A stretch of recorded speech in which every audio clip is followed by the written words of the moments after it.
Sajeta sawa bayin godina nati machansi kama kena ranfagesi ani fake jala den kufe aka magneti na harkistani siti afe onnen ko sif kufajira Klabin jalalee argachuuf bakka gaarii miti kanaaf ani gara iddoo deemu koti ani fi hiriyoonni koo teessuma irratti walitti qabamne booda suuta mari'annaa dhugaatii saffisaan dhugne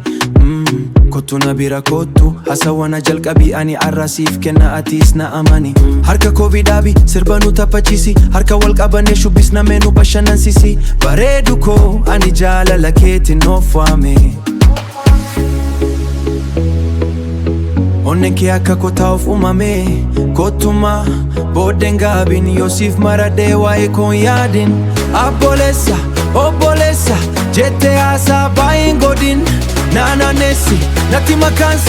makaansi qaba keenarraan fageessin ani bifa kee jaaladheen kufee akka maagneetiin harkiftee ani sitti hafee onneen koos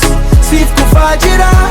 qama kee jaaladheera halkan darbe mana koo kees turtee Amma kofa ko sire ko foli kenu kofte Guya hunda wana haran argajira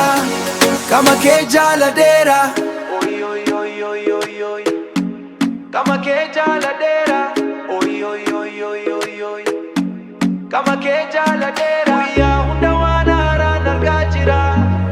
Torban tokko booda siinaan keenyaan jalqabaa guyyaa jalqabaa keenyaaf yaadeera waan jabaa Ani fi ati of kusanne bakka barbane deemne ati borsa kee guuti ani moosikoo guuta Mi'a fi hadaa jireenya irratti saati eeraa fana haasta Hiriyoonni haala akkam keessa akka jiran waan ajaa'ibaa garta Taksisiin duuba ta'uun wal dhunganna shaashambaa jenna Onnen kee akka kotaa'uuf uumame kottuma booddeen gaabin Yoosiif maradhee waa'ee koon yaadin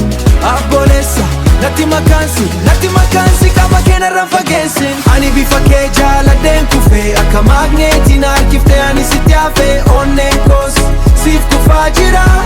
qama kee jaaladheera halkan darbe mana koo kees turtee